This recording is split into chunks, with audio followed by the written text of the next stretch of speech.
우리 찬송가 70장 찬양 드리며 주님께 나아가십시다. 찬송가 70장입니다.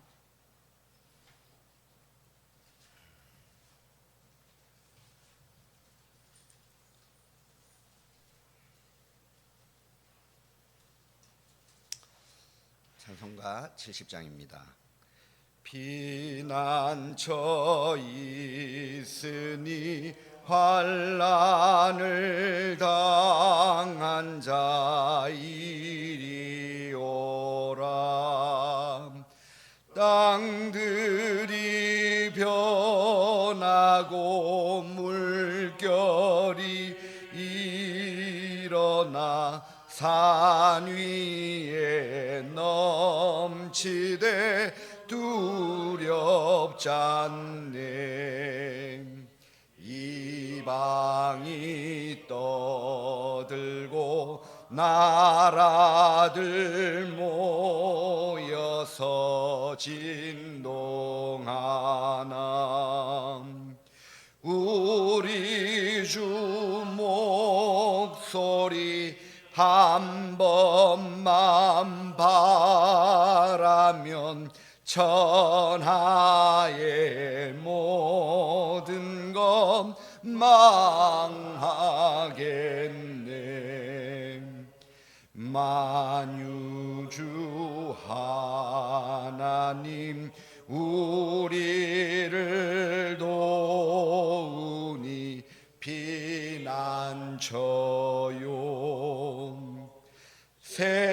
세상의 난리를 그치게 하시니 세상의 창검이 쓸데없네.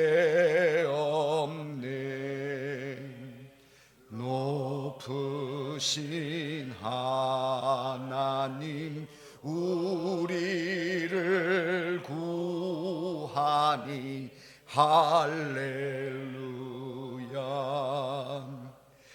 괴로움이 심하고 환난이 극하나 피난처 되시는 주 하나님. 아멘. 사도신경 신앙고백 드리겠습니다. 나는 전능하신 아버지 하나님 천지의 창조주를 믿습니다. 나는 그의 유일하신 아들 우리 주 예수 그리스도를 믿습니다.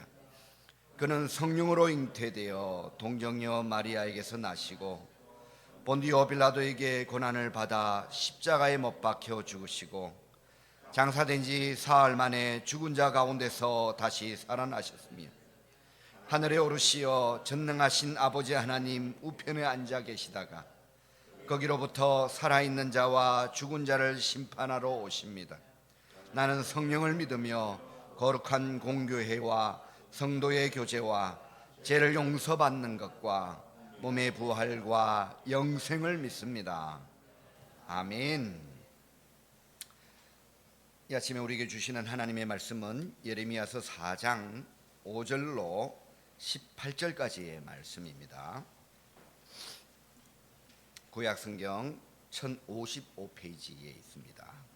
예레미야 4장 5절로 18절까지의 말씀 한 절 한 절 교독하며 받들어 읽겠습니다. 너희는 유다에 선포하며 예루살렘에 공포하여 이르기를 이 땅에서 나팔을 불라하며 또 크게 외쳐 이르기를 너희는 모이라 우리가 견고한 성으로 들어가자 하고 시온을 향하여 깃발을 세우라 또 피하라 지체하지 말라 내가 북방에서 재난과 큰 멸망을 가져오리라.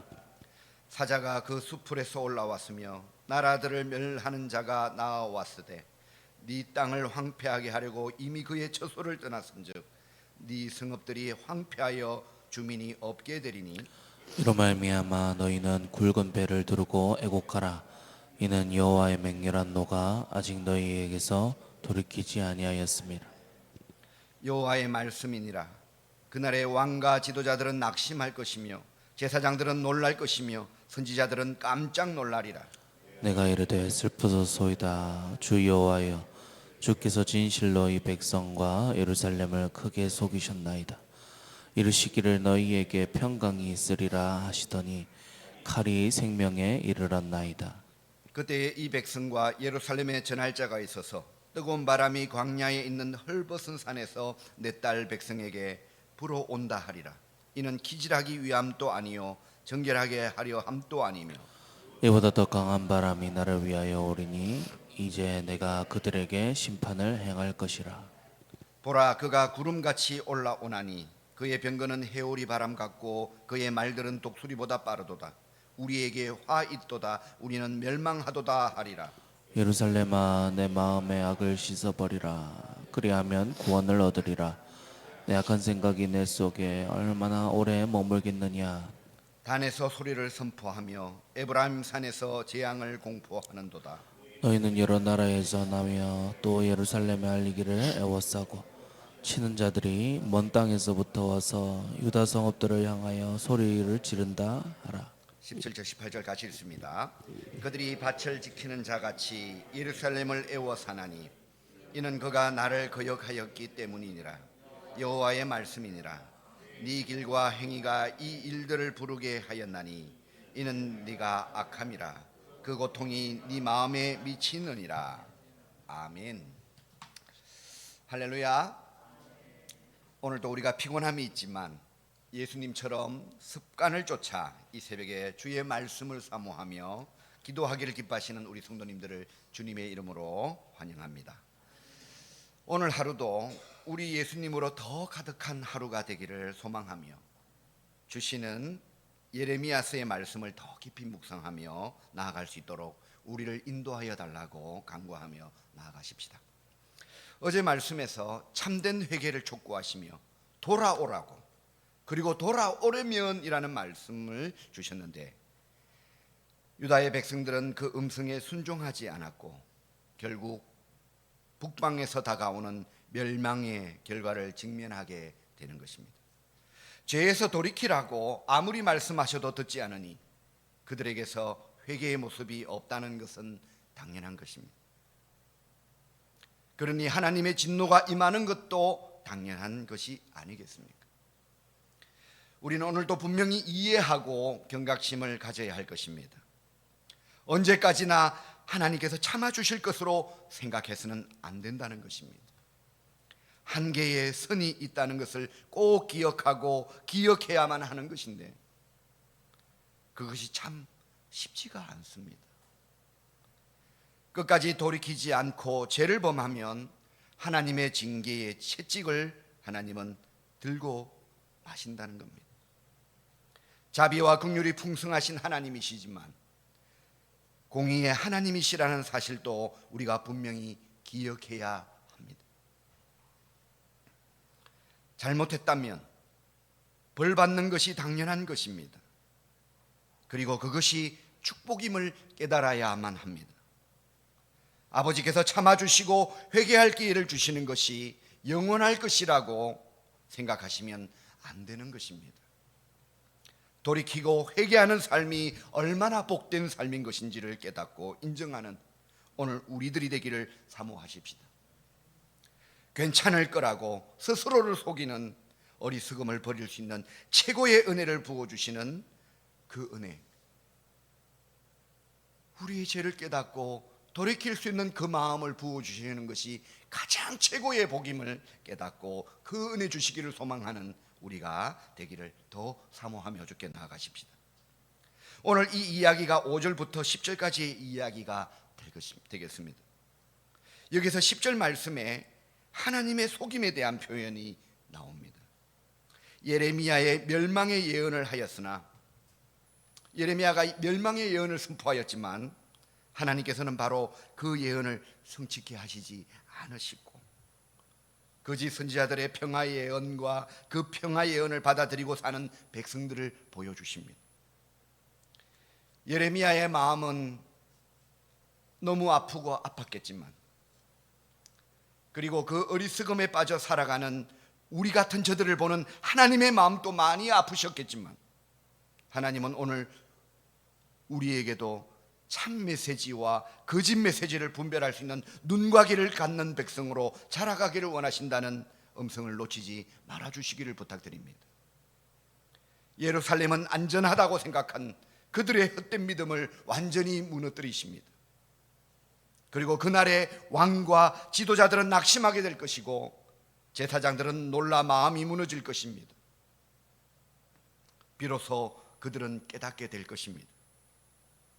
예루살렘의 성이 지형적 조건과 또 성을 건설할 때 저들의 피나는 노력과 탁월한 기술이 더해져서 난공불락의 성이 되었다는 것이 아니라 무너지지 않는 성이 되었다는 것이 아니라 오히려 하나님이 함께 하심으로 그 성이 난공불락의 성이 되었다는 것을 처절한 결과를 받고서야 비로소 깨닫게 되었다는 것입니다. 하나님을 떠난 백성과 그 성은 그저 돌덩어리에 그치고 말 것입니다. 그 결과 세상은 그들을 차지하였고 그들을 삼켰고 그들을 마음대로 좌지우지할 수 있는 그런 형국으로 만들어 갔었습니다. 예루살렘 성이 있으면 되고 아브라함의 자손이기만 하면 된다는 그 생각, 저들의 그 생각은 헛되고 짓밟히고 무너지고 만 것입니다. 오늘 저들의 모습이 오늘 우리의 모습은 아닌지 살펴보시는 축복자가 되어주시길 간청드립니다. 제가 인도네시아에서 전도할 때 만났던 한 중국계 그리스도인이 있었습니다. 그는 복음이 무엇인지도 모르고 사는 그냥 형식적인 기독교인이었습니다.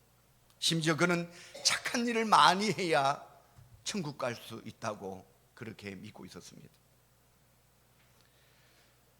그래서 지혜롭게 말해 주었습니다. 저의 선교사 신분이 드러나면 안 되기 때문에 저는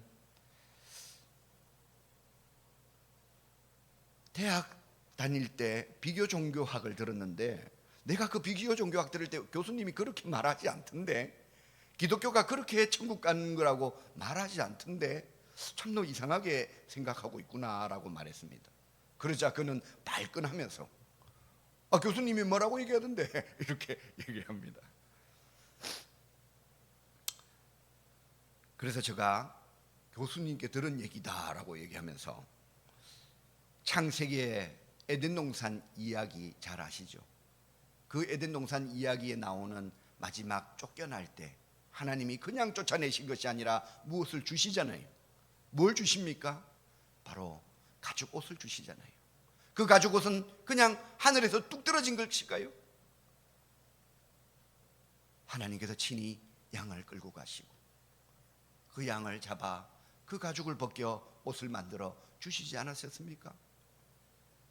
아담은 자기가 이름을 붙여줬던 그 양, 그리고 함께 뛰어놀았던 그 양을 알았을 것입니다. 하나님이 왜 내 친구 양을 끌고 가실까? 보았을 것입니다. 하나님이 가죽옷을 주셨을 때 아담은 알았을 것입니다. 이 가죽옷이 어디서 나온 가죽옷인지.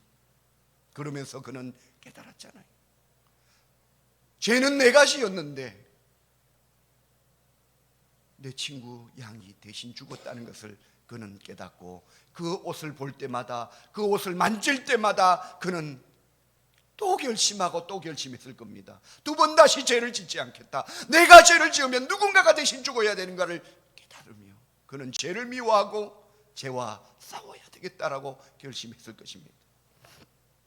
그 에덴 동산에서의 그 가죽옷 이야기를 전해 주었습니다. 그리고 6월절에 어린 양의 이야기를 전해 주었습니다.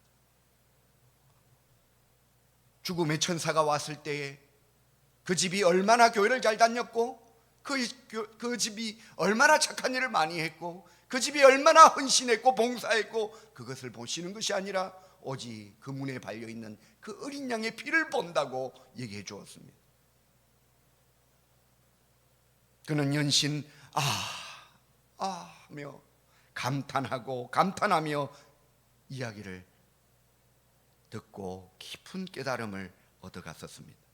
그러면서 그가 또 묻기를, 그럼 예수님 믿는다고 교회 다닌다고 하면서 여전히 나쁜 짓 하고 악한 마음 가지고 있는 그런 사람들은 왜 그런 거냐고 그렇게 묻습니다. 그때 저는 야, 나는 그 교수님 얘기 들으면서 알겠던데 너는 얘기 들으면서도 모르겠냐? 그러면서 말해 줬습니다. 진짜 그 예수님의 피, 그 어린 양으로 오신 그 예수님의 피가 그냥 피가 아니라고 하던데, 그 피가 발려진 사람은 그 피가 그 사람을 가만두지 않는다고 하던데, 그 피가 발려있는 사람, 그 사람이 달라진다고 하던데, 하루아침에 달라지는 것은 아니지만 조금씩 그 삶이 달라져 선한 행실과 선한 마음으로 그 악했던 그 모습들을 밀어내고 그 선한 것이 그 자리를 차지한다고 하던데, 그래서 진짜 예수님의 피가 발린 사람과 안 발린 사람이 구별된다고 하더라. 그 예수님의 피가 그렇게 변화시키고 그렇게 사람을 온전케 하는 피라고 하던데 라고 말해 주었더니 그는 너무너무 놀라워하면서 그 후로도 계속 저를 좋아하고 말씀 듣기를 기뻐하는 사람으로 자라갔었습니다. 무슨 말씀입니까? 예루살렘 성만 있으면, 아브라함의 자손이기만 하면 그것이 구원의 비결이 아니라는 것입니다. 참된 회개를 통해 부어주시는 우리 예수님의 십자가 보혈의 능력이 오늘 풍요의 신이라 여겼던 바알과 아세라를 섬기듯 황금을 쫓아 살아가고 자신과 가족의 유익과 만족만을 사모하는 이 시대에, 그리고 자기 자녀를 몰렉에게 바치는 자들처럼 우리 자녀들을 세상의 가치 앞에 내어 맡기는 우리의 이 시대를 바라보면서 교회를 다닌다고, 예배에 나온다고 그것으로 만족하지 않아야 할 것입니다. 14절을 보시기 바랍니다. 14절에 예루살렘아, 네 마음의 악을 씻어버리라. 그리하면 구원을 얻으리라. 네 악한 생각이 네 속에 얼마나 오래 머물겠느냐라고 말씀하시는 우리 주님의 음성의 길을 열고 마음을 열고 듣고 반응하는 저희가 되어주시기를 예수님의 이름으로 간절히 부탁드립니다. 이 14절의 말씀을 나중에 기도하실 때든 따로 묵상하실 때든 이 예루살렘아라는 이 말 대신 우리 자신의 이름을 넣어 읽어주시기 바랍니다. 놀라운 은혜로 임하여 주실 줄로 믿습니다. 이제 매일 성경 오늘 본문 마지막 해설 부분에 나와 있는 부분을 읽어드리며 말씀을 맺겠습니다. 매일 성경을 가지고 오셨으면 함께 보아주셔도 좋겠습니다. 해설 마지막에 보시면 이렇게 기록되어 있습니다. 하나님의 나라가 후퇴하는 원인은 그 백성들에게 있습니다. 그들이 하나님을 거역하여 불순종의 길로 걸었기 때문입니다. 그들의 악함이 가슴 아픈 결과를 초래했습니다. 회복의 길은 모든 욕심을 내려놓고 죄를 회개하며 하나님의 말씀에 죽기까지 순종하는 데 있습니다. 회복의 길은 모든 욕심을 내려놓고 죄를 회개하며 하나님의 말씀에 죽기까지 순종하는 데 있습니다. 아멘 되시지요? 오늘 우리 민족이 회복하고 내 삶이 회복하고 우리의 자녀들이 회복하는 그 기쁨을 사모하십시다. 저는 예레미야서의 말씀을 묵상할 때 우리의 다음 세대들을 너무 생각하게 만드십니다. 우리 어르신들은 부흥을 경험했고 성장을 경험했지 않습니까? 우리의 자녀들은 부흥이 뭔지를 모릅니다. 말씀을 통해 터져나오는 그 삶의 기쁨이 무엇인지를 경험하지 못하고 있는 우리의 다음 세대들을 품에 안고 그 부흥이 우리에게만 멈추는 부흥이 아니기를 사모하셔야 되겠습니다. 내게 주신 그 부흥의 감격을 내 자녀들에게 주십시오. 내 손주들에게 허락해달라고 정말로 목숨 걸고 정말로 눈물로 기도했던 예레미야의 마음으로 오늘 더 깊이 묵상하시면서 오늘 이 시대의 예레미야가 내가 되기를 원합니다 또 고백하며 그렇게 나아가는 우리가 되셨으면 참 좋겠습니다. 오늘도 섬기시는 생업에서, 직장에서, 만남과 모임 속에서, 우리 가정에서 하나님의 나라를 경험하고 마음껏 누리시는 우리 모든 성도님들이 되어주시기를 우리 예수님의 이름으로 축원합니다. 아멘. 기도하겠습니다. 아버지 하나님, 오늘도 주님의 말씀으로 하루를 시작하게 하시니 감사합니다. 매일매일이 예사롭지 않은 말씀이오나 오늘 주시는 말씀을 통해 더 우리의 심령에 은혜를 부어 주시옵소서. 예루살렘 성이 왜 난공불락이었는지, 무엇이 참된 복의 근원이 되는지 오늘 더 묵상하며 주님이 계신 곳이 난공불락이며 늘 우리 예수님으로 가득한 삶이 복의 근원임을 더 인정하고 깨닫는 그 축복을 내려 주시옵소서. 오늘도 우리는 예수님의 십자가 보혈의 능력이 필요함을 고백합니다. 보혈의 능력으로 오늘 또 임하여 주시옵고 예수님 때문에 이길 수 있는 그 능력이 내 안에 마음껏 역사하여 주시옵소서. 죄를 미워하는 마음을 부어 주시옵소서. 하나님의 나라를 누리게 하여 주시옵소서. 기도하는 저희가 아버지의 나라가 흘러가는 통로가 되게 하여 주시옵소서. 예수님의 거룩하신 이름으로 기도드리옵나이다. 아멘. 하늘에 계신 우리 아버지, 아버지의 이름을 거룩하게 하시며 아버지의 나라가 오게 하시며 아버지의 뜻이 하늘에서와 같이 땅에서도 이루어지게 하소서. 오늘 우리에게 일용할 양식을 주시고 우리가 우리에게 잘못한 사람을 용서하여 준 것 같이 우리 죄를 용서하여 주시고 우리를 시험에 빠지지 않게 하시고 악에서 구하소서. 나라와 권능과 영광이 영원히 아버지의 것입니다. 아멘. 오늘 목요일입니다. 나라와 한국교회를 위해, 대구 성시화를 위해 특별히 기도하는 오늘 우리가 되었으면 좋겠습니다. 대통령과 위정자들을 위해 기도해 주시기 원합니다. 모든 영역에 주님의 통치가 있기를 사모하며 기도해 주시기 원합니다. 정치가 안정되고 경제가 성장하는 나라가 될 수 있도록, 북한의 독재 정권이 무너지고 북한 교회들이 회복되도록, 한국교회의 제2의 부흥운동이 일어나도록 성도님들의 삶이 전도의 삶이 될 수 있고 구제와 섬김을 통해 영혼을 구원하는 그 놀라운 역사들이 쉼없이 일어나고 여기저기서 주께로 돌아오는 일들이 일어나는 하나님, 우리 한국교회가 되게 해달라고 함께 기도해 주시는 이 아침 되었으면 좋겠습니다. 함께 기도하겠습니다. 좋으신 아버지 하나님, 오늘 이 아침에도 주님 우리와 함께 하여 주시옵소서. 우리 마음에 성령의